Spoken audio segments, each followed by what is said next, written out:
La dot. Personne ne s'étonna du mariage de maître Simon Lebrumand avec mademoiselle Jeanne Cordier. Maître Lebrumand venait d'acheter l'étude de notaire de maître Papillon. Il fallait bien entendu de l'argent pour la payer. Et mademoiselle Jeanne Cordier avec 300 000 francs liquides en billets de banque et en titres au porteur. Maître Lebrumand était un beau garçon qui avait du chic, un chic notaire, un chic province. Mais enfin du chic, ce qui était rare à Boutigny-le-Rebourg. Mademoiselle Cordier avait de la grâce et de la fraîcheur. De la grâce un peu gauche et de la fraîcheur un peu fagotée. Mais c'était, en somme, une belle fille, désirable et fêtable. La cérémonie d'épousailles mit tout Boutigny sans dessus-dessous. On admira fort les mariés qui rentrèrent cacher leur bonheur au domicile conjugal, ayant résolu de faire tout simplement un petit voyage à Paris après quelques jours de tête-à-tête. Il fut charmant, ce tête-à-tête. Maître Lebrumand ayant su apporter dans ses premiers rapports avec sa femme une adresse, une délicatesse et un à-propos remarquable. Il avait pris pour devise « Tout vient à point à qui s'y attendre ». Il sut être en même temps patient et énergique. Le succès fut rapide et complet. Au bout de 4 jours, madame Lebrumand adorait son mari. Elle ne pouvait plus se passer la nuit. Il fallait qu'elle lût tout le jour près d'elle pour le caresser, l'embrasser, lui tripoter les mains, la barbe, le nez, etc. Elle s'asseyait sur ses genoux et le prenant par les oreilles, elle disait « Ouvre la bouche et ferme les yeux ». Il ouvrait la bouche avec confiance, fermait les yeux à moitié, et il recevait un bon baiser bien tendre, bien long, qui lui faisait passer de grands frissons dans le dos. Et à son tour, il n'avait pas assez de caresses, pas assez de lèvres, pas assez de mains, pas assez de toute sa personne pour fêter sa femme du matin au soir et du soir au matin. Une fois la première semaine écoulée, il dit à sa jeune compagne « Si tu veux, nous partirons pour Paris mardi prochain. Nous ferons comme les amoureux qui ne sont pas mariés. Nous irons dans les restaurants, au théâtre, dans les cafés-concerts, partout, partout. » Elle sautait de joie. « Oui, oui, allons-y le plus tôt possible. » Il reprit. « Et comme il ne faut rien oublier, préviens ton père de tenir ta dot toute prête. Je l'emporterai avec nous et je paierai par la même occasion maître Papillon. » Elle prononça. « Je lui dirai demain matin. » Et il la saisit dans ses bras pour recommencer le petit jeu de tendresse qu'elle aimait tant depuis 8 jours. Le mardi suivant, le beau-père et la belle-mère accompagnèrent à la gare leur fille et leur gendre qui partaient pour la capitale. Le beau-père disait « Je vous jure que c'est imprudent d'emporter tant d'argent dans votre portefeuille. » Et le jeune notaire souriait. « Ne vous inquiétez de rien, beau papa. J'ai l'habitude de ces choses-là. Vous comprenez que, dans ma profession, il m'arrive quelquefois d'avoir près d'1 million sur moi. De cette façon, au moins, nous évitons un tas de formalités et un tas de retards. Ne vous inquiétez de rien. » L'employé criait. « Les voyageurs pour Paris, en voiture !» Ils se précipitèrent dans un wagon où se trouvaient 2 vieilles dames. Lebrumand murmura à l'oreille de sa femme. « C'est ennuyeux, je ne pourrais pas fumer. » Elle répondit tout bas. « Moi aussi, ça m'ennuie bien, mais ce n'est pas à cause de ton cigare. » Le train siffla et partit. Le trajet dura 1 heure, pendant laquelle ils ne dirent pas grand-chose, car les 2 vieilles dames ne dormaient point. Dès qu'ils furent dans la cour de la gare Saint-Lazare, maître Lebrumand dit à sa femme « Si tu veux, ma chérie, nous allons d'abord déjeuner au boulevard, puis nous reviendrons tranquillement chercher notre malle pour la porter à l'hôtel. » Elle y consentit tout de suite. « Ah oui, allons déjeuner au restaurant. Est-ce loin ?» Il reprit. « Oui, un peu loin, mais nous allons prendre l'omnibus. » Elle s'étonna. « Pourquoi ne prenons-nous pas un fiacre ?» Il se mit à la gronder en souriant. « C'est comme ça que tu es économe. Un fiacre pour 5 minutes de route, 6 sous par minute, tu ne te priverais de rien. »« C'est vrai, » dit-elle un peu confuse. Un gros omnibus passait au trot des 3 chevaux.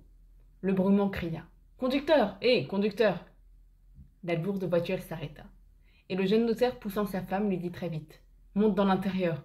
Moi, je grimpe dessus pour fumer au moins une cigarette avant mon déjeuner. » Elle n'eut pas le temps de répondre. Le conducteur, qui l'avait saisie par le bras pour l'aider à escalader le marchepied, la précipita dans sa voiture, et elle tomba effarée sur une banquette, regardant avec stupeur par la vitre de derrière les pieds de son mari qui grimpait sur l'impériale. Et elle demeura immobile entre un gros monsieur qui sentait la pipe et une vieille femme qui sentait le chien.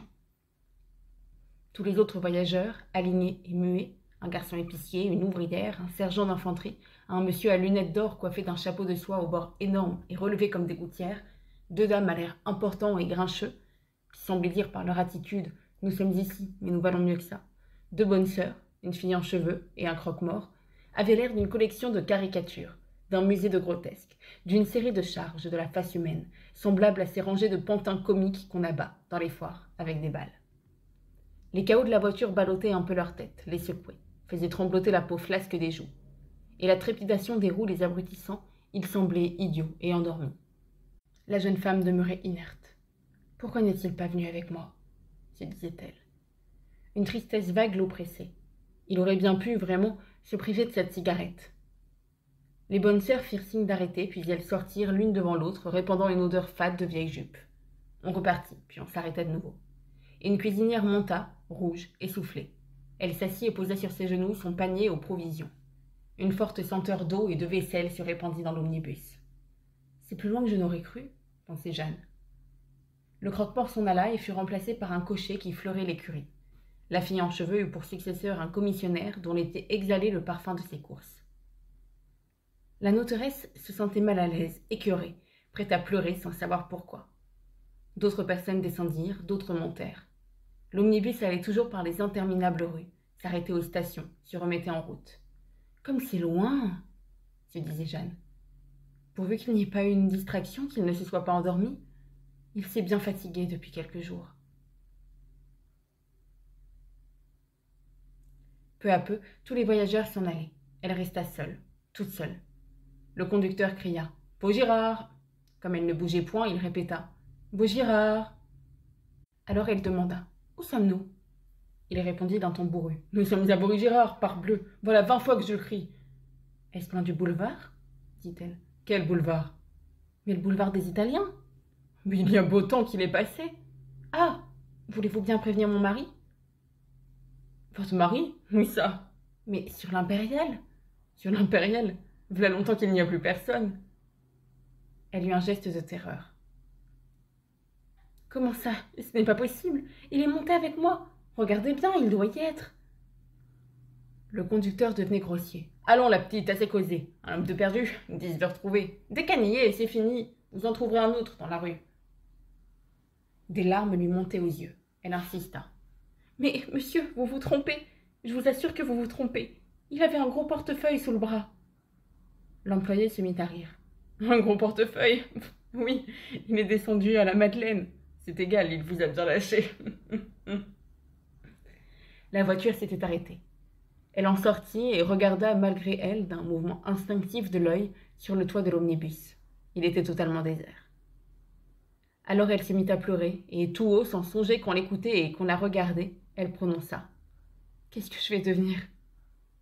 L'inspecteur du bureau s'approcha. « Qu'y a-t-il » Le conducteur répondit d'un ton goguenard. « C'est une dame que son époux a lâchée en route. » L'autre reprit. « Bon, ce n'est rien. Occupez-vous de votre service. » Il tourna les talons. Alors elle se mit à marcher devant elle, trop effarée, trop affolée pour comprendre elle-même ce qui lui arrivait. Où allait-elle aller? Qu'allait-elle faire? Que lui était-il arrivé à lui? D'où venait une pareille erreur, un pareil oubli, une pareille méprise, une si incroyable distraction? Elle avait 2 francs dans sa poche. À qui s'adresser? Et tout à coup le souvenir lui vint de son cousin, Barral, sous-chef de bureau à la marine. Elle possédait juste de quoi payer la course du fiacre.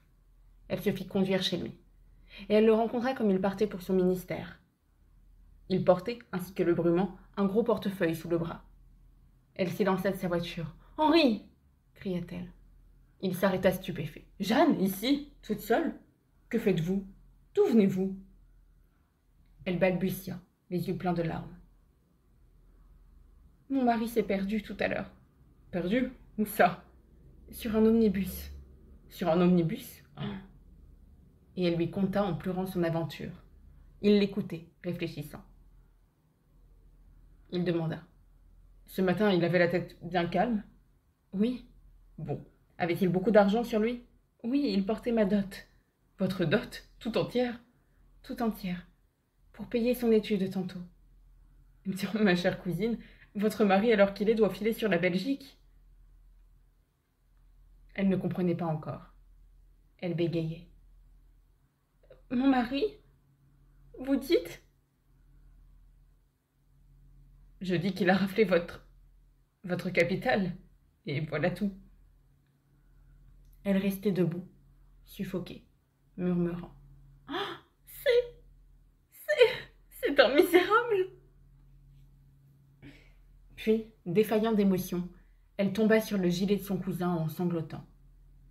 Comme on s'arrêtait pour les regarder, il la poussa tout doucement sous l'entrée de sa maison, et, la soutenant par la taille, il lui fit monter son escalier. Et comme sa bonne interdite ouvrait la porte, il commanda: « Sophie, courez au restaurant chercher un déjeuner pour 2 personnes. Je n'irai pas au ministère aujourd'hui. »